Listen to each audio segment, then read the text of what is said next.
والنحل يهتف حمدا في خلاياه، والناس يعصونه جهرا فيسترهم، والعبد ينسى وربي ليس ينساه.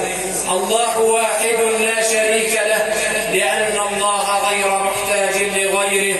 الله لا يصيبه العجز، الله ليس في حالة عوز ولا فقر. يا أيها الناس أنتم الفقراء إلى الله، والله هو الغني الحميد.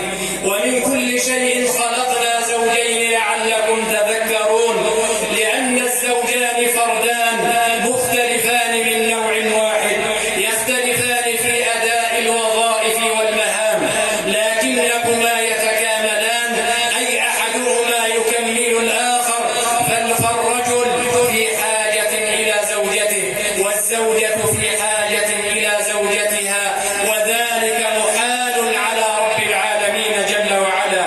لذا فالزواج سنة وفطرة في المخلوقات كلها. ومن كل شيء خلقنا زوجين لعلكم تذكرون. لذلك خرج الحبيب المصطفى صلى الله عليه وسلم على أناس يتحدثون عن العبادة، فتحدث أحدهم: أما أنا فأصلي الليل أبدا، أقوم الليل لا أرقده. والآخر قال: وأما أنا فأصوم الدهر أبدا. وأما الآخر فقال: وأنا لا أتزوج النساء.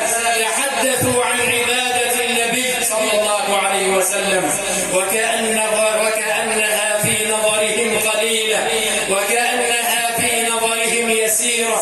قالوا ذلك وهم ينعتون النبي ويصفونه بأنه الذي قد غفر له ذنبه، ورفع الله له ذكره، وأعلى الله جل وعلا شأنه.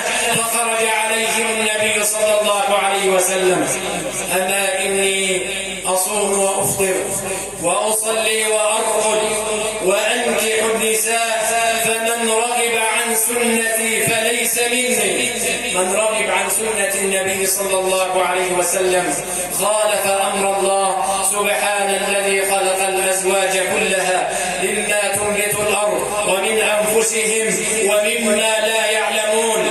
الكون في صداه زوجين اثنين، والكون في خلقه وأصله من خالق واحد هو رب العالمين جل وعلا. بهذا القدر نكتفي، لننطلق إلى قارئنا به نحتفي، مرحبين ومنصتين ومستمعين لما تنزل من رب العالمين على أشرف قلب وأطهر فؤاد، على قلب الحبيب المصطفى صلى الله عليه وسلم، على أرض المنشاة هنا بين مدرسة المنشاوي إلى مدرسة الحلفاوي، لنستمع ونستمتع وننصت، ونحن نحمد الله جل وعلا على نعمة الإسلام ونعمة القرآن ونعمة الإيمان، وكفى بهذه النعم نعم.